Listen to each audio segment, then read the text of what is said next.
இன்றைக்கு இந்த கூட்டத்தில் நாம் தியானம் பண்ண போது பரலோகத்திலே 3 இடம் உண்டு, 3 வானம் என்று நாம் பார்க்கிறோம். கர்த்தருக்கு ஸ்தோத்திரம். புதிய பூமி, புதிய வானம், புதிய எருசலேம், அதனுடைய கேபிட்டல் சிட்டி தான் சீயோன் என்று நாம் பார்க்கிறோம். இன்றைக்கு பரலோகத்தை குறித்து அல்ல, பரலோகத்திற்கு போகாவிட்டால் நம்ம இந்த 3 இடங்களுக்கு போகாவிட்டால் எங்கு போவோம் என்று பார்க்கும்போது நரகம் என்று சொல்லப்பட்டிருக்கிறது. பாவத்தின் சம்பளம் மரணம், மரணத்துக்கு பின்பு நரகம் என்று ஆண்டவர் நாம மகிமைப்படுவதாக. நரகம் என்று பயங்கரமான ஒரு இடம் இருக்கு. இந்த நரகத்திலே 4 இடம் இருக்கிறது. அதுல முக்கியமாக ஒன்று லேக் ஆஃப் ஃபயர் சொல்லுவாங்க, அக்கினி கடல். 2வது புறமான இருள். 3வது பாதாளம் என்று நாம் பார்க்கிறோம். அடுத்ததாக ஒரு இருக்கு அகால பாதாளம் என்று பார்க்கிறோம். அங்கதான் அந்த வலுசர்வம் இருப்பான் என்று குறித்து வசனம் சொல்லுகிறது. கர்த்தருக்கு ஸ்தோத்திரம். அருமையானவர்களே, நரகத்துல விசேஷமா 3 இடம் உண்டு. ஒன்று அக்கினி கடல், 2வது புறமான இருள், 3வது பாதாளம் என்று நாம் பார்க்கிறோம். அகால பாதாளம் என்று சொன்னால் அங்கே வலு சர்வம் இருக்கலாம். அது ஒரு பக்கம் இருக்கட்டும். கடைசியாக நமக்கு நேரம் வந்தால் நாம் தியானம் பண்ணுவோம். பைபிள் என்ன சொல்லுகிறது? நரகம் என்று சொல்லும் பொழுது நரகத்துக்கு யார் போவா? வித்தியாசமாக இருக்கிறது. நம்ம கூட பார்த்தோம், central jail, local station lockup, central jail, Vellore jail, இப்ப சென்ட்ரல் ஜெயில் புழல் ஜெயிலாக மாறிடுச்சு. இப்படி பல ஜெயில்கள் இருக்கு. அதுக்கு மேல போன டெல்லியில இருக்கிற திஹார் ஜெயில் என்று சொல்லுவாங்க. அப்ப தண்டனை கொடுக்கிற ஒரு இடம் ஜெயில் என்று சொன்னால் தண்டனை கொடுக்கிற இடம். தேவனுக்கு உண்மையா இல்லாமல் தேவனை விட்டுட்டு நாம் ஆராதனை செய்யாமல் தேவனை விட்டுட்டு வாழ்ந்தால், ஜீவித்தால் நாம் எங்கே போவோம்? நிறைய பேருக்கு நரகம் இருக்கிறது தெரியாது. ஏன் சொல்றாங்கன்னா, ஒரு அம்மாவை பார்த்து, அம்மா நீங்க ஜபத்துக்கு வாங்கம்மா, ரொம்ப கடைசி காலமா இருக்கு, நரகத்துக்கு போக கூடாது, பரலோகத்துக்கு போகணும், வாங்கம்மா. அவங்க சொன்னாங்க, ஐயா நாங்க நரகத்தை வீட்லயே பார்த்துட்டு இருக்கிறோம் அப்படின்னு. நாங்க நரகத்தை வீட்லயே பார்க்கிறோம். வீட்லயே நரகம், எங்க வீடே நரகம் பார்க்கணும். எங்க கணவர் தான் எனக்கு நரகமே. கணவர் சொல்றாரு, என் மனைவி தான் எனக்கு நரகமே. அப்பா அம்மா சேர்த்து சொல்றாங்க, என் பிள்ளைங்க தான் எனக்கு நரகம். பிள்ளைங்க சொல்றது, ஐயோ எங்க வீட்டுல நரக வேதனை, எங்க அப்பா சரிப்படுத்தவே முடியாது, எங்க அம்மா சரிப்படுத்தவே முடியாது. நரகம், ஒரு குடும்பமே நரகம் என்று சொல்லு. அதல்ல, வீட்டுல இருக்கிறது எல்லாம் நரகம் அல்ல. அது மாறும், அது மாறிடும். கர்த்தருக்கு ஸ்தோத்திரம். நரகம்னா என்ன? நரக வாழ்க்கைனா என்ன? நரகத்தில் இருக்கிறவங்களை நீங்க பார்த்திருக்கிறீங்களா? நரகத்தில் போனவர்களை பற்றி நீங்க தியானம் பண்ணி இருக்கிறீங்களா? நரகத்தை சிலருக்கு ஆண்டவர் காட்டுகிறார். தரிசனத்துல, சொப்பனத்துல. ஆண்டவர், நான் கூட நரகத்தை விசுவாசிக்க மாட்டேன், எனக்கு நரகம் பரலோகம் வேண்டாம் என்றுதான் ஒரு வாலிப வயதில் இருந்தேன். எனக்கும் ஆண்டவர் ஒரு நரகத்தை காட்டினார். எனக்கு காட்டின நரகம் அக்கினி கடல்ல புறமான இருள். புறமான இருளை குறித்து ஆண்டவர் எனக்கு காட்டினார். அதை பார்த்துதான் நான் பயந்து நடுங்கி ஏசப்பாவை ஏற்றுக்கொண்டே சபையை தேடி வந்தேன், ஞானஸ்நானம் எடுத்தேன், அபிஷேகம் பண்ணப்பட்டேன். கர்த்தருக்காக ஊழியம் செய்வோம், நரகத்துக்கு போகிற ஜனங்களை காப்பாற்றி, இருளில் இருக்கிற ஜனங்களை காப்பாற்றி, அந்தகாரத்தில் இருக்கிற ஜனங்களை காப்பாற்றி, தேவனுடைய குமாரனுடைய ராஜ்யத்தில், அன்பின் குமாரனுடைய ராஜ்யத்தில் பரலோகத்துக்கு கொண்டு போக வேண்டும் என்று ஒரு தீர்மானத்தோட அன்றைக்கு ஊழியம் செய்ய வேண்டும் என்று நான் ஆரம்பித்தேன். கர்த்தருக்கு ஸ்தோத்திரம்.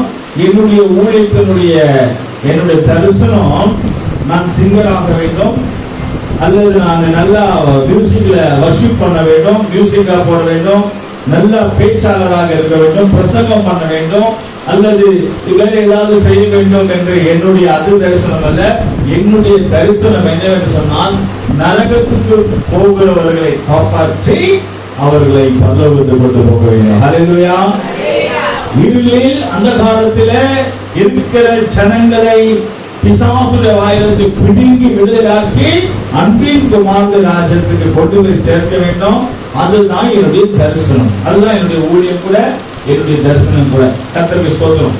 யாராவது நரகத்துக்கு போயிடக்கூடாது. அப்படியா பாஸ்டர் ரொம்ப கோபமா பேசுறாரு சில நேரத்துல. ஏன்னா நீங்க நரகத்துக்கு போயிடக்கூடாது, நீங்க நரகத்துல போய் மாட்டிக்கூடாது. எரி நரகம் பயங்கரமா இருக்கும். இந்த வெயிலுக்கு தாங்க முடியல. எல்லாரும் வசந்தன் கோயில கூட்டம் பயங்கரமா இருக்கு. என்னன்னு கேட்டா எல்லாரும் ஏசி வாங்க ஒரே கூட்டம். என்னப்பா என்ன வியாபாரம் எல்லாம் ஏசி வாங்க நின்றுட்டு இருக்காங்க. என்னன்னு கேட்டா கூட்டம். ஏன் கேட்டா வெயில் தாங்க முடியல.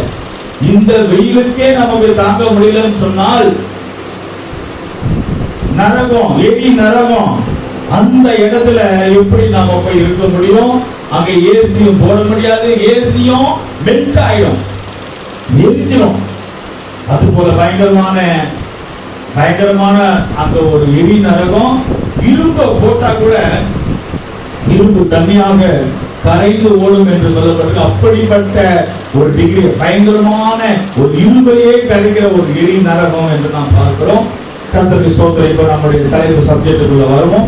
இன்றைக்கு அனுபவம் நம்முடைய சப்ஜெக்ட் என்று நாம் பார்க்கிறோம். கர்த்தருக்கு ஸ்தோத்திரம். இப்ப நரகம் என்று நிறைய பேர் அதுல சொல்றாங்க. எல்லாம் நிறைய பேர் மறைக்கிறாங்க. சூசைட் பண்ணி மறைக்கிறாங்க, தற்கொலை செய்து மறைக்கிறாங்க, ரட்சிக்கப்படாத மறைக்கிறாங்க, பாவத்துல மறைக்கிறாங்க. இவங்கெல்லாம் எங்க போவாங்க? ஒரு கேள்வி இருக்கும்ல, நம்ம செத்தால், நம்ம மறித்தால் எங்கே போவோம்? நம்முடைய நித்தியத்தை எங்கே கழிப்போம்? பரலோகத்துக்கா அல்லது நரகத்துக்கா என்று பார்க்கும்போது இங்கே யோவான், அப்போஸ்தலனாகிய யோவான் ஒரு தரிசனத்தை காண்கிறார். அங்க அவர் சொல்கிறார், வெளிப்படுத்தல், சிஸ்டர் படிங்க, வெளிப்படுத்தல் 20ஆம் அதிகாரம் 13, 14, 15 வசனத்துல மரணமும் பாதாளமும் தங்கள் மரித்தோரை ஒப்புவிக்குமா தேவன்கிட்ட. படிங்க. சமுத்திரம் தண்ணீருள்ள மரித்தோரை ஒப்புவித்தது. சமுத்திரத்துல எத்தனை பேர் சாகுறாங்க? பீச்சுக்கு போறாங்க இல்லையா? பீச்சுக்கு போய் எத்தனை பேர் சாகுறாங்க? தண்ணீர்ல சாகுறவங்க, பீச்சுல சாகுறவங்க, நெருப்புல சாகுறவங்க அவங்க ஒப்புவிக்கிறாங்க. படிங்க. மரணமும் பாதாளமும் தங்களில் உள்ள மரித்தோரை ஒப்புவித்தன. யாவரும் தங்கள் கிரியைகளின்படியே நியாயத்தீர்ப்படைந்தார்கள். அப்பொழுது மரணமும் பாதாளமும் அக்கினி கடலிலே தள்ளப்பட்டன. இது இரண்டாம் மரணம். ஜீவ புஸ்தகத்தில் எழுதப்பட்டவனாக காணப்படாதவன் எவனோ அவன் அக்கினி கடலிலே தள்ளப்பட்டான். பாருங்க, ஜீவ புஸ்தகத்திலே காணப்படாதவர்கள் அவர்கள் இரண்டாம் மரணமாகிய அக்கினி கடலிலே தள்ளப்படுவார்கள். அப்ப இரண்டாம் மரணம் சொன்னால் இப்ப இருக்கிறது முதல் மரணமா? இப்ப நம்ம மறிக்கிறது மரணம், முதல் மரணம். இந்த பூமியில நம்ம ரட்சிக்கப்பட்டு மறிப்போம்னால் இது முதல் மரணம். பாவத்தில் மறிச்சாலும் முதல் மரணம். இந்த முதல் மரணம் எப்படி இருக்கோ அப்படிதான் இரண்டாவது மரணம் நம்முடைய அனுபவத்தில் இருக்கும். கர்த்தருக்கு ஸ்தோத்திரம். ஜீவ புஸ்தகத்திலே பேர் இல்லாவிட்டால் அவர்கள் இரண்டாம் மரணமாகிய அக்கினி கடலிலே தள்ளப்படுவார்கள் என்று நாம் பார்க்கிறோம். இப்ப இன்றைக்கு நரகத்தை குறித்து நாம யோசிக்க போகிறோம். நம்ம நரகத்துக்கு போறவங்க அல்ல, நரகத்தை விரும்புகிறவர்கள் அல்ல. ஆனா இந்த வசனம் கேட்கும் போது எத்தனை பேர் நரகத்துக்கு போகிற பாதையில இருக்கிறோம் என்று நாம் விளங்கிக் கொள்ளலாம். அருமையானவர்களே, இன்றைக்கு ஆண்டவர் நம்மளோட பேசுவாராக. நரகத்துக்கு போற அனுபவத்தில் தப்பித்து எப்படியாவது அவருடைய வருகையில பாதாளத்துக்கு போவோமாக. பரலோகத்துக்கு போய் பாதாளத்தில் தப்பித்து பரலோகத்துக்கு போக வேண்டும். கர்த்தருக்கு ஸ்தோத்திரம். சொல்லுவாங்க, எப்படியாவது பரலோகம் போகும். எப்படியாவது போக முடியாது, ஜீவிச்சாதான் போக முடியும். நம்முடைய ரிஜிஸ்டர் பண்ண வேண்டும் ஜீவ புஸ்தகத்துல. இங்கே சொல்லப்படுகிறது, மரணமும் பாதாளமும் தங்கள் மரித்தோரை ஒப்புவிக்கும். மரணம் என்னன்னா, நிறைய பேர் சாகுறாங்க இல்லையா? தண்ணீர்ல சாகுறாங்க, கடல்ல விழுந்து சாகுறாங்க, ரயில்வே ஸ்டேஷன்ல ரயில்வே ட்ரெயின்ல மாத்தி சாகுறாங்க. அந்த தண்டவாளம் ஒப்புவிக்கும். என்கிட்ட எத்தனை பேர் செத்தாங்க. கடல் சொல்லும், சமுத்திரம் என்கிட்ட இத்தனை பேர் கப்பல்ல வரும்போது குளிக்கும் போது என்கிட்ட செத்தாங்க. மலை சொல்லும், என் மலையில இருந்து இத்தனை பேர் சூசைட் பண்ணாங்க. கர்த்தருக்கு ஸ்தோத்திரம். அருமையானவர்களே, ஒவ்வொன்றும் யார் யார் எங்கெங்க மறித்தார்களோ அதெல்லாம் தேவன்கிட்ட ஒப்புவிக்கும். சில பெரிய ஆலமரம் சொல்லுவாங்க, அரச மரம், ஆலமரம், அது கூட சொல்லும் என்கிட்ட வந்து நிறைய பேர் தூக்கு போட்டு செத்தாங்க, என்கிட்ட வந்து நிறைய பேர் செத்துருக்கிறாங்க என்று அது அங்கே தேவனுக்கிட்ட ஒப்புவிக்கும். எத்தனை பேர் செத்துருக்கிறாங்க இது கணக்கும் கொடுக்கும். அவர்கள் எல்லாரும் மீண்டுமாக எடுத்து அந்த வசனம் சொல்லப்பட்ட இரண்டாம் மரணமாகிய அக்னி. ஃபர்ஸ்ட் மரணமும் வேதனை, இப்ப இரண்டாம் மரணம்ன்றது அது முடிவு இல்லை. முதல் மரணம் முடிவு. முதல் மரணம் என்பது நமக்கு முடிவு வருகிறது. இரண்டாவது மரணத்தில் நமக்கு முடிவு இல்லை. நித்திய நித்திய காலமாக அக்கினியிலே நாம் இருப்போம். கர்த்தருக்கு ஸ்தோத்திரம். இப்போ நரகம் என்ற அனுபவத்திலே நாம் சொல்லப்பட்டிருக்கு, இரண்டாம் மரணமாகிய அக்கினி கடலிலே பங்கடைவார்கள். யார் இந்த அக்கினி கடலுக்கு போவார்? இங்கிலீஷ்ல சொல்லியிருக்கு lake of fire. Lake of fire, அக்கினி கடல். இந்த அக்கினி கடலிலே யாரு அங்க பங்கடைவார்கள்? அக்கினி கடலுக்கு அந்த நெருப்புக்கு யாரு போவாங்க? இப்ப பீச் பாத்தீங்கன்னா அந்த பீச் கடல் சமுத்திரத்தினால நிறைஞ்சிருக்கு, தண்ணீர்னால. ஆனால் அதே போல நரகத்துல இந்த கடல் போல இருக்கிற நெருப்பு கொழும்பு, அந்த நரகத்துக்கு அந்த அக்கினி கடலுக்கு யாரு போவாங்க? அதுல பார்க்கும்போது 8 விதமான கூட்டத்தார் போறாங்க. இந்த அக்கினி கடலுக்கு யார் போறாங்க என்று இந்த அக்கினி கடலை மட்டும் சொல்லியிருக்கேன். அடுத்தது இருக்கு புறமான இருள், அங்க யார் போவாங்க? பாதாளத்துக்கு யார் போவாங்க? நரகத்துக்கு யார் யார் எங்க? எல்லாரும் ஒன்னா போக மாட்டாங்க. ஒவ்வொருத்தரும் ஒவ்வொருக்கு ஏற்ற மாதிரி, அந்தந்த ஜீவியத்துக்கு ஏற்ற மாதிரி, அந்தந்த பாவங்களுக்கு ஏற்ற மாதிரி போவாங்க. இப்போ அக்கினி கடலுக்கு யார் யாரு போவாங்க? எரி நரகம், எரி நரகத்துக்கு யார் யாரு போவாங்க என்று பார்க்கும்போது 8 பேர் போறாங்க. பார்க்கலாமா? இந்த 8 பேர் யார்? அதுல நம்மள ஸ்கேன் பண்ணிப்போம். நம்ம யாராவது அதுல இருக்கிறோமா இருந்தா நம்ம உஷராயிடும். வெளிப்படுத்தல் 21ஆம் அதிகாரம் 8ஆம் வசனத்துல படிக்கும் போது 21:8 8 பேர் இங்க காணப்படுவாங்க. நான் எரி நரகத்துக்கு போறோம். பயப்படுகிறவர்களும் முதலாவதாக பயப்படுகிறவர்கள்.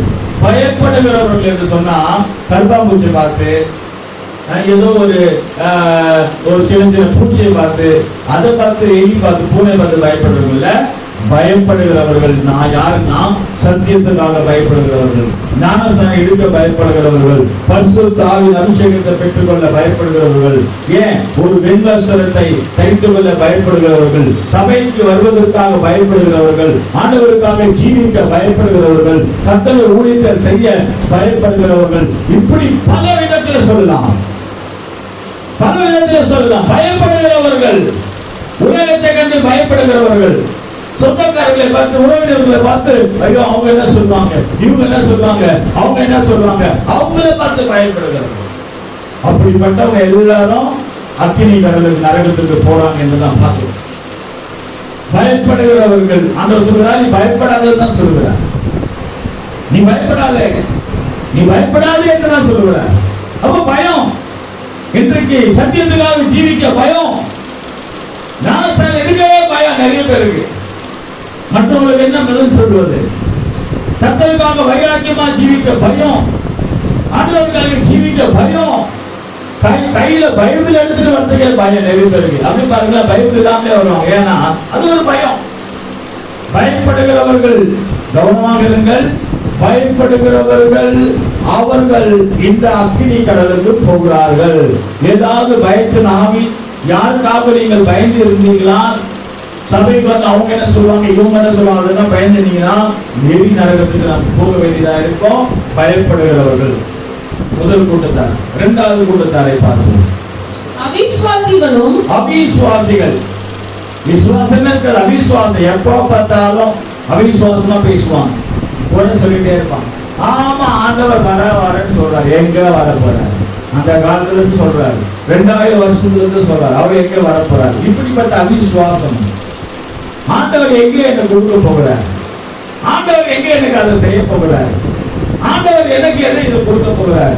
அவிசுவாசம், எப்ப பார்த்தாலும் அவிசுவாசம். ஆண்டவர் அற்புதம் செய்தாரு, ஒரே மாசத்துல மறக்கிறோம். ஆண்டவர் நமக்கு எவ்வளவு செய்திருக்கிறாரு, கர்த்தர் நமக்கு எவ்வளவு செய்திருக்கிறாரு, எவ்வளவு பண்ணி இருக்கிறாரு. ஏன் மறக்கிறோம்? நம்ம ஏன் மறக்கிறோம்? நிறைய பேர் நமக்கு ஆண்டவருக்கு சாட்சி சொல்லியிருக்கோம். கர்த்தர் எனக்கு இதை செய்தாரு, கர்த்தர் எனக்கு அதை செய்தாரு, கர்த்தர் எனக்கு அதை பண்ணாரு, கர்த்தர் எனக்கு இதை செய்தாரு, எல்லாம் சொன்ன உண்மைதான். ஆனா ஏன் நம்ம அதெல்லாம் மறக்கிறோம்? மறந்துடுறோமே, ஆண்டவர் செய்த நன்மைகளை மறக்கிறோமே. அவிசுவாசம் ஏன் வருகிறது? இந்த அவிசுவாசம் உள்ள ஆட்கள் விசுவாசம் இல்லாம பேசுவாங்க. யோசுவாவும் காலேபும் கானான் தேசம் நல்லா இருக்கு, மோசேக்கிட்ட சொல்றாங்க கானான் தேசம் நல்லா இருக்கு, அங்க போலாம் சொல்லும் போது கூட இருக்கிற 10 பேரு ஐயோ அங்க வேண்டாம், அது சரியில்லை, அங்க அப்படி இருக்கு, அங்க ராட்சதர்கள் இருக்காங்க, அவங்க ரொம்ப ரவுடிங்க இருக்காங்க, அது மோசமான ஊரு, அது மோசமான ஏரியா, நாங்க போக வேண்டாம், அவங்க எல்லாம் திருப்தியாக சொல்றாங்க. அவிசுவாசம். யோசுவாவும் காலேபும் விசுவாசத்தோட சொன்னாங்க, அவங்க கானானுக்கு பிரவேசித்தாங்க. அவன் ஹல்லேலூயா. சபைக்கு வந்தால் விசுவாசத்தோட வர வேண்டும். சபைக்கு வரும்போது விசுவாசத்தோட வர வேண்டும்.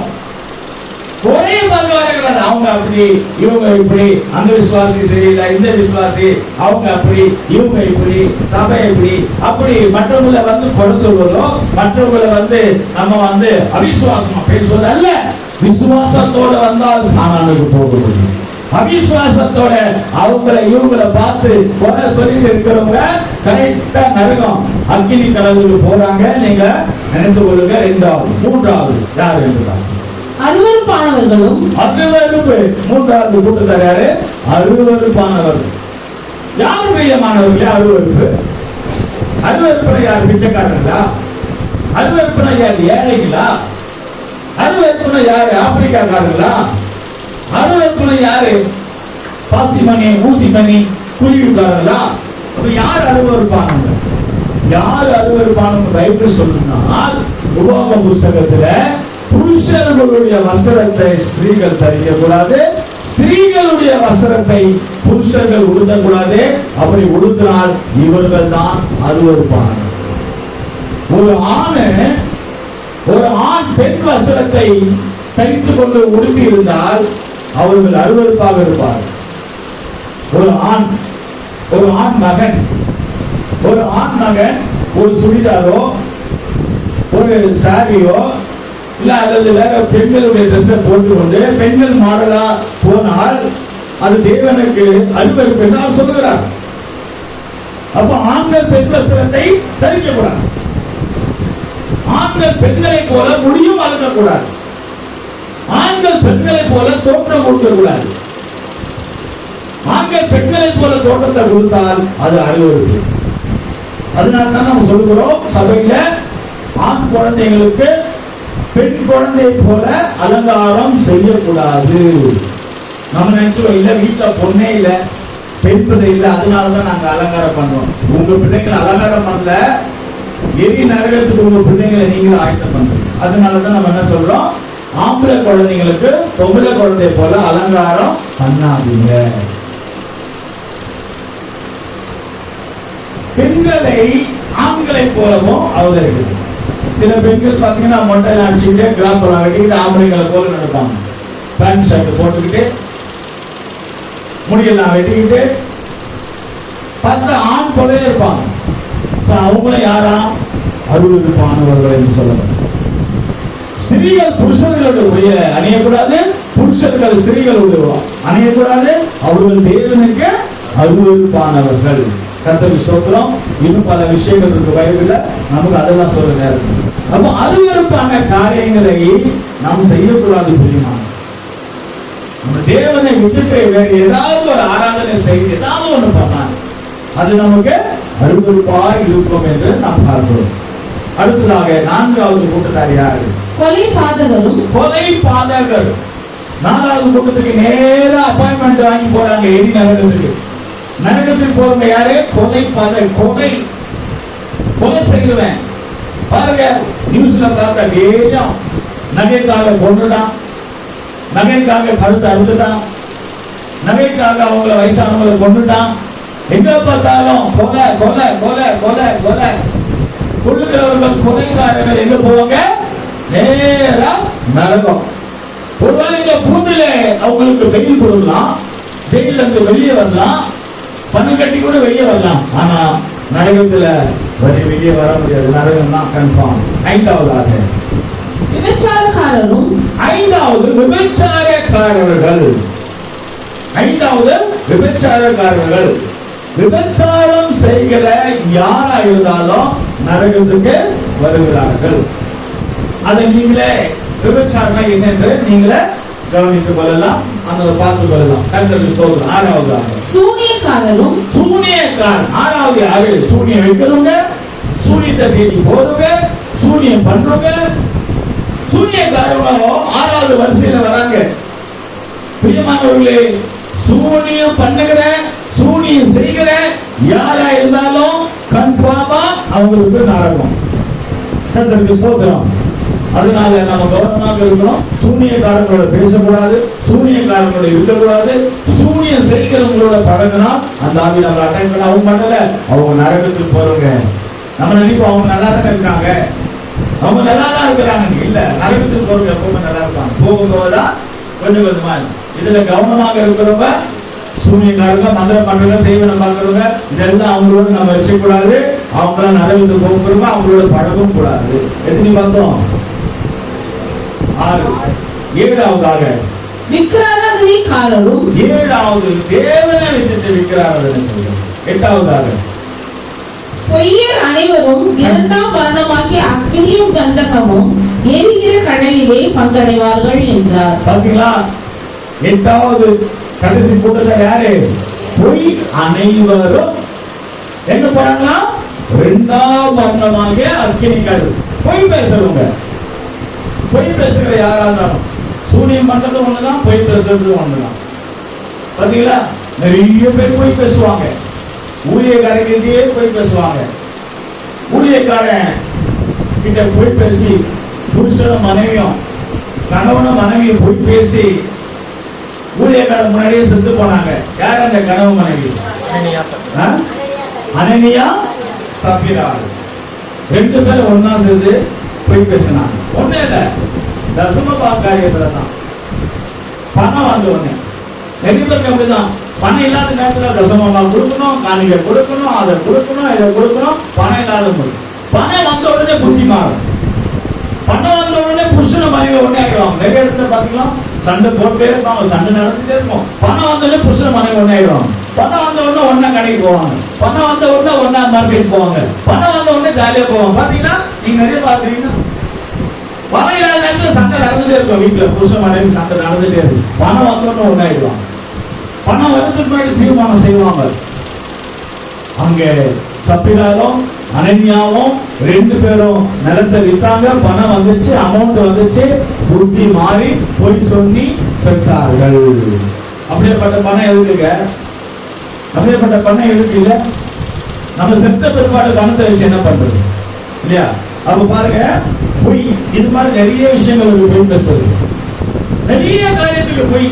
சிறிய பொய், பெரிய பொய், பொல்லாத பொய், விளையாட்டுக்கு பொய், சிரிக்க வைக்க பொய், எல்லாத்துக்கும் பொய். பலவிதமான பொய் பேசுகிறவர்கள் அவர்கள் தேவ சமூகத்தில் நிற்க முடியாது. பொய் பேசுறவங்க சபைக்கு வர முடியாது. பொய் பேசுறவங்க சபைக்கு வரலாம், அதை மனசாகப்பட்டு திருவிருந்த நேரத்தில் சுத்திகரிச்சு அறிக்கை செய்து பொய்யை விட்டால் திருவிருந்து எடுக்கும் போது கர்த்தர் மன்னிச்சு சுத்திகரிச்சு அறிக்கை செய்து விட்டுட்டா ஆண்டவர் மன்னிச்சுவார்.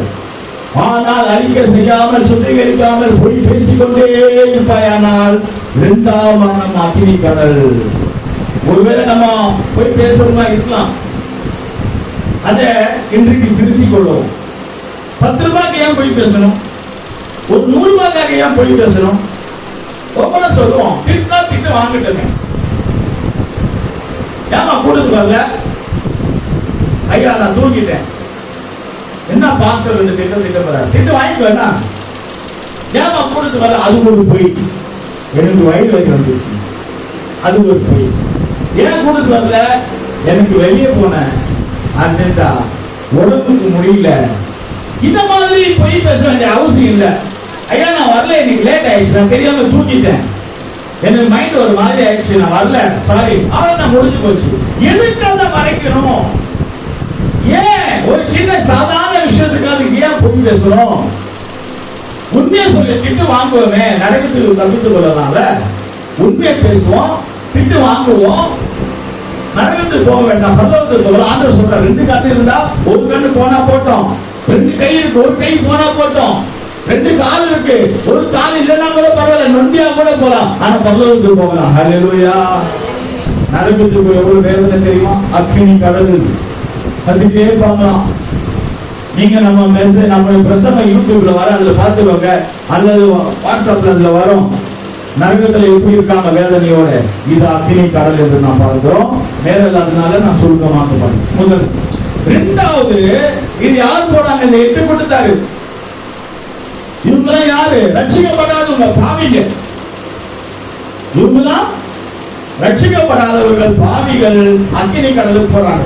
2வதாக புறமான இருள். 2வது நரகம் புறமான இருள். இந்த புறமான இருளுக்கு யாரு போறாங்க என்று பார்க்கும்போது, கல்யாண வஸ்திரம் இல்லாத ஒரு மனுஷனை புறமான இருளுக்கு போறாங்க. புறமான இருள் யாரு தெரியுமா போறாங்க? இந்த இடம் யாரு தெரியுமா? ஊழியக்காரர்களும் விசுவாசிகளுக்கும். ஊழியக்காரங்கன்னா சும்மா ஊழியக்காரர் சொல்லிட்டு அப்படியே சுத்திக்கிட்டு எல்லாம் பண்ணிட்டு இருப்பாங்க, எல்லாம் பண்ணிட்டு இருப்பாங்க. விசுவாசிகள் சொல்லிட்டு இஷ்டம் போல வாழலாம், இஷ்டம் போல ஜீவிப்பாங்க, பின்மாற்றமா இருப்பாங்க. அவங்க இந்த புறமான இருளுக்கு வராங்க. மத்திய 22ஆம் அதிகாரம் 11ஆம் வசனம், 12ஆம் வசனம், 13ஆம் வசனம் படிப்போமாக. மத்திய 22, 11, 12. விருந்தாளிகளை பார்க்கும்படி ராஜா உள்ளே பிரவேசித்த போது கல்யாண வஸ்திரம் தரித்திராத ஒரு மனுஷனை அங்கே கண்டு, சிநேகிதனே, நீ கல்யாண வஸ்திரம் இல்லாதவனாய் இங்கே எப்படி வந்தாய் என்று கேட்டான். அதற்கு அவன் பேசாமல் இருந்தான். அப்பொழுது ராஜா பணிவிடைக்காரரை நோக்கி, இவனை கையும் காலும் கட்டி கொண்டு போய் அழுகையும் பற்கடிப்பும் உண்டாயிருக்கிற புறமான இருளிலே போடுங்கள் என்றான். கர்த்தருக்கு ஸ்தோத்திரம். இந்த புறமான இருள் யாருக்கு என்று சொன்னால், கல்யாண வஸ்திரம் இல்லாதவனுக்கு. ராஜாவுடைய கல்யாணம், ஏசப்பா மணவாட்டியோட கல்யாணம் பண்ண போகிறார் ஆகாயத்தில். கர்த்தருக்கு ஸ்தோத்திரம். கல்யாண வஸ்திரம் இல்லாவிட்டால் புறமான இருளுக்கு கையும் காலம் கட்டி போடுவாங்க. அந்த அழுகைக்கு பல்கடி இருக்கும். இந்த கல்யாண வஸ்திரம் யார்? ரட்சிக்கப்பட்டு ஞானஸ்நானம் எடுக்கப்பட்டு அபிஷேகம் பண்ணப்பட்டு அபிஷேகத்தை இழந்து போனால், உன் ரட்சிப்பை இழந்து போனால், ஞானஸ்நானத்தை எடுத்து நீ பின்மாறி போனால், ஞானஸ்நானத்தை எடுத்து நீ பின்மாற்றமாய் போனாய், உலகமா போனாய், பின்மாற்றி போனாய், காலத்தில் போனால், அவர்களுக்கு எல்லாம் ரட்சிக்கப்பட்ட அது விசுவாசியா இருக்கட்டும், ஊழியக்காரா இருக்கட்டும், புறமான இருளுக்கு வராங்க. கர்த்தருக்கு ஸ்தோத்திரம். நிறைய பேர் பாருங்க, ஊழியம் செய்யறேன்னு சொல்லுவாங்க, நிறைய வேலைகளை பண்ணி கொண்டிருப்பாங்க. உள்ளான காரியங்கள், பொய், பித்தலாட்ட, அது இது என்னென்னவோ காரியங்களை செய்வாங்க. கர்த்தருக்கு ஸ்தோத்திரம். சில இடத்துல பாருங்க, ஒரு பேருக்கு, ஒரு பாஸ்டருக்கு ஒரு பேர் இருக்கு, பட்ட பேர் ரவுடி பாஸ்டர். ரவுடிதனம் பண்றது, அடிக்கிறது. எத்தனையோ பாஸ்டர் ஜெயிலுக்கு போறாங்க, எத்தனையோ பாஸ்டர் பிரச்சனை பண்றாங்க, பணத்தை ஏமாத்துறாங்க, அதை பண்றாங்க, இதை பண்றாங்க. அப்ப அவங்களாம் எங்க போவாங்க? கையும் காலும் கட்டி வஸ்திரம் இல்லாத அவர்கள் எல்லாரும் இந்த புறமான இருள். புறமான இருள்ல அழுகையும் பற்கடிப்போம். அழுகை பற்கடிப்பு என்ன? அங்க அந்த நரகத்துல சிங்கம் புலி அல்ல, அங்க பாம்பும் பல்லியும் அங்க ஒரு அருவருப்பான காரியங்கள் ஆகியிருக்கும். கர்த்தருக்கு ஸ்தோத்திரம். அதுதான் நாம் பார்க்கிறோம். மத்திய 25ஆம் அதிகாரம் 30ஆம் வசனத்துல, தாளந்த வாங்கினவர் உபயோகம் செய்யாவிட்டால் ஆண்டவர் தாளந்து கொடுக்கிறார். ஒரு சிலருக்கு 5 தாளந்து கொடுக்கிறார். அவங்க உபயோகம் செய்யணும். அது வியாபாரம் பண்ணி 10ஆ மாத்தணும். பரலோகத்துல ஒருத்தருக்கு 2 தாளந்து கொடுக்கிறார். அது வியாபாரம் பண்ணணும். அவங்க பரலோகத்துக்கு போறாங்க. ஒருத்தருக்கு 1 தாளந்து அவங்க வியாபாரம் பண்ணல. அருமையானவர்களே, கர்த்தர் கொடுத்த உங்க அபிஷேகத்தை நீங்க இழந்து போனால், கர்த்தர் எடுத்த ஞானஸ்நானத்தை நீங்க இழந்து போனால், கர்த்தர் கொடுத்த தரிசனத்தை நீங்க இழந்து போனால், நிச்சயமாகவே புறமான இருளுக்கு நம்ம போவோம் என்று வசனம் சொல்லுகிறது. இதுக்கு மேல விலக்கி சொல்ல எனக்கு நேரம் இல்லை. கர்த்தருக்கு ஸ்தோத்திரம். 3வதாக பாதாளம் என்று நாம் பார்க்கிறோம். இந்த பாதாளத்துல என்று நாம் பார்க்கும்போது, ஐஸ்வர்யவான் லாசர் என்று பார்க்கிறோம். ஐஸ்வர்யவான் பாதாளத்தில் இருந்தான் என்று லூக்கா 16ஆம் அதிகாரம் 19ஆம் வசனத்திலிருந்து 24ஆம் வசனம் வரைக்கும் நாம் பார்க்கிறோம். லூக்கா 16ஆம் அதிகாரம் 19லிருந்து 24. இந்த பாதாளத்தில் ஐஸ்வர்யவான் இருக்கிறான். சம்பூர்ணமாய் சாப்பிட்டான். அவனுக்கு ஜெபத்துக்கு வர நேரம் இல்லை, அவனுக்கு கூட்டத்துக்கு வர நேரம் இல்லை. தாகம் எடுத்து போகும்போதெல்லாம் சாராயத்தை குடித்தான். அவன் எல்லா சுகபோகமாய் வாழ்ந்தான். நல்ல வஸ்திரத்தை போட்டுக்கொண்டான், உடுத்தி கொண்டான். அவன் எங்கே வருகிறான்? அவன் பாதாளத்தில் இருக்கிறான். நிறைய பேருடைய தரிசனம் என்ன தெரியுமா? நல்லா ட்ரெஸ் பண்ணணும், நல்லா ட்ரெஸ் பண்ணணும். நிறைய பேருடைய தரிசனமே அதுதான், நல்லா ட்ரெஸ் பண்ணணும். நல்லா ட்ரெஸ் பண்றது தப்பு இல்லைங்க, அருவருப்பா ட்ரெஸ் பண்ணணும் தப்பு. ட்ரெஸ் கேவலமா போடுறதுதான் தப்பு. கர்த்தருக்கு ஸ்தோத்திரம். ட்ரெஸ் என்று சொன்னாலே நம்முடைய சரீரத்தை மூடுவதுதான் ட்ரெஸ். ஆதாம் ஏவாளுடைய நிறுவனத்தை மூடினார் தேவ வஸ்திரத்தை கொடுத்து. ஆனால் நாம் வஸ்திரத்தை இந்த உலகத்தில் பாருங்க, வஸ்திரம் போட சொல்லி சரீரத்தை காட்டுறோம், தன்னுடைய நிறுவனத்தை காட்டுகிறோம். அப்ப அதனுடைய அர்த்தம் என்னவென்று சொன்னால் அது அருவருப்பு. அவங்க எல்லாம் எங்க வராங்க? இந்த பாதாளத்துல வராங்க. எத்தனையோ இடங்கள்ல பாருங்க, மொபைல் பார்க்க முடியல. பெரியவங்க என்ன பண்றாங்க? மொபைல சின்ன குழந்தைகிட்ட கொடுக்குறாங்க. எப்ப நான் தான் கெட்டு போன பார்த்து நீயும் கெட்டு போடா, என் பையனே, என் மகளே, என் மகனே, நீ நாசம் ஆகு, நான் மொபைல் வச்சுக்கோ, பார்த்துட்டே பார்த்துட்டே பார்த்துட்டு. அவன் பார்த்துட்டே வரான். அவன் கேட்கறான், இது என்ன இது, அது என்ன இது? நல்லா இந்த பையன் கெட்டு போனானா, ஐயா என் பையன் அடங்கவே மாட்டான், எப்படி அடங்குவான்? ஐயா என் பொண்ணு அடையவே மாட்டேன், எப்படி அடங்குவான்? எடுத்துதே நீதானே. கர்த்தருக்கு ஸ்தோத்திரம். அருமையானவர்களே பாருங்க, அருவருப்பான காரியங்கள். ஐஸ்வர்யவான் சம்பூர்ணமாய் அவன் ஆடம்பரமான வஸ்திரத்தை போட்டான். எதுக்கு சொல்றாங்க? நல்ல விலையுயர்ந்த வஸ்திரத்தை போட்டான். அதெல்லாம் இல்ல. தேவ பிள்ளைகள் சாதாரண வஸ்திரம் போட்டா கூட மகிமையா தான் இருப்பாங்க. எத்தனை பேர் ஆமென் சொல்றீங்க? அவன் பிடித்து கொண்டே இருக்கிறான், அவன் பிடிச்சு கொண்டே இருக்கான். கர்த்தருக்கு ஸ்தோத்திரம். புசிப்போம் குடிப்போம், தேவ ராஜ்யம் போக முடியாது. தேவை குடிக்கணும், புசிக்கணும். ஆனா அதுக்கு எப்ப பார்த்தாலும் அதே நாம இருக்க கூடாது. கர்த்தருக்கு ஸ்தோத்திரம். சிலர் எப்போதும் அதே நினைச்சிருப்பாங்க, என்ன சாப்பிடணும் என்ன சாப்பிடணும்னு. நமக்கு நேரத்தில் இல்லாதனால நான் கடந்து போகிறேன். கர்த்தருக்கு ஸ்தோத்திரம். அருமையான ஐஸ்வர்யனை பாருங்க, அவன் சம்பூர்ணமாய் சாப்பிட்டான், ஆடம்பரமா வஸ்திரம் போட்டான், கடைசியில அவன் பாதாளத்துல இருக்கிறான். இந்த மூன்று காரியங்களை நான் பார்த்தேன். ஃபர்ஸ்ட் அக்னி கடல். எத்தனை பேர் போறாங்க அக்னி கடல்ல? 8 பேர் போறாங்க. அதுல நம்ம இருக்கிறோமான்னு பார்த்துப்போம், செக் பண்ணிப்போம். இரண்டாவது புறமான இருள். இந்த புறமான இருள் யாருக்கு? ஊழியக்காரனுக்கும் விசுவாசிக்கும் இல்லையா? அவங்க அந்த இடத்துக்கு போறாங்க, அதுல நம்ம இருக்கிறோமான்னு பார்ப்போம். மூன்றாவது பாதாளம். இது யாருக்கு? ஐஸ்வர்யமானவங்க இருந்தான். ரொம்ப எப்ப பார்த்தாலும் பெருமையா பேசுறவங்க, பெருமையா நினைக்கிறவங்க, பெருமையா நடக்கிறவங்க, ஒழுங்கு இல்லாம ட்ரெஸ் போடுறவங்க, தன்னை எப்ப பார்த்தாலும் புசித்து குடித்து சபைக்கு வராம ஜெபத்துக்கு வராம ஐஸ்வர்ய சபைக்கு வானா வரல, டைம் இல்லைன்றான். வரேன் கடைசியில எங்க போவாங்க? சபைக்கு வராம, தேவ சமூகத்துக்கு வராம, நீ என்ன பண்ணாலும் கடைசியில சுத்தி அங்க பாதாளத்துக்கு போக வேண்டியதா இருக்கும். இந்த மூன்று பேரையும் பார்க்கும்போது தனி. நான்காவது சொன்ன அகால பாதாளம். அங்க யாரு சொன்னா, இது 4வது சொல்லி முடிக்கிறேன். பாதாளத்துல அகால பாதாளம். ஏசாயா 14ஆம் அதிகாரம் 15ஆம் வசனம் வாசிங்க.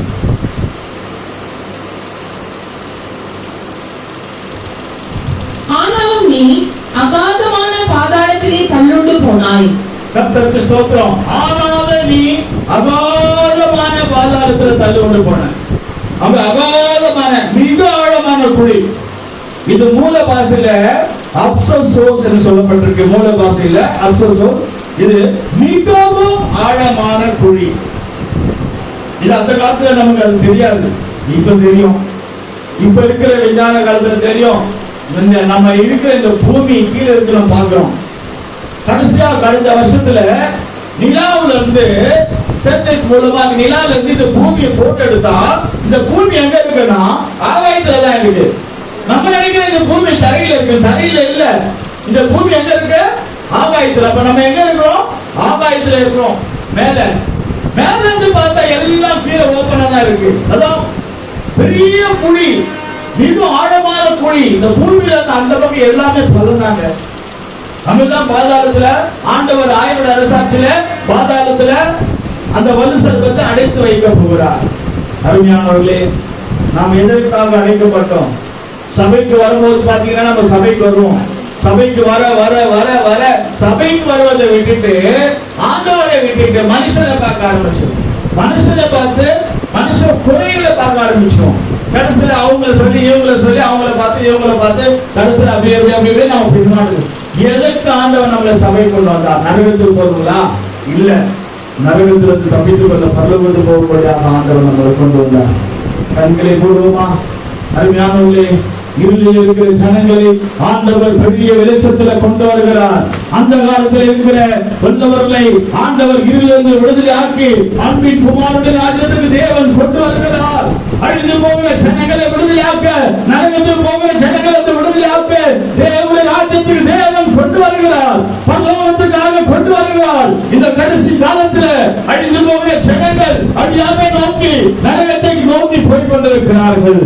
அருமையானவர்களே, சபை தேவ பிள்ளைகளே, அக்கினி கடல் என்ற ஒரு நரகம் இருக்கு. அங்க 8 புனிதர் போறாங்க, நம்ம அங்க போக கூடாது. இரண்டாவது புறமான இருள், அந்த புறமான இருளுக்கு அழிவிய பங்கடிப்பு இருக்கு, அங்க நம்ம போக கூடாது.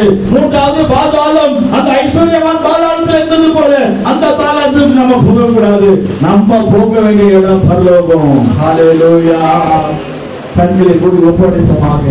தேவ சமூகத்திலே கர்த்தர் நம் சீக்கிரம் வரப்போகிறார், சீக்கிரம் வரப்போகிறார். அவருடைய வருகைக்கு போவோமாக. நரகத்தில் போவது அல்ல, நம்ம பரலோகத்தில் போவதாக அழைக்கப்பட்டோம். கர்த்தருடைய சமூகத்தில் நாம் ஒப்படைப்போமாக. எதற்காக அழைக்கப்பட்டோம்? ஈஸ்வரன் தேவனை ஆராதிப்போம். இந்த உயிர் உள்ள நாட்களெல்லாம் உம்மை புகழ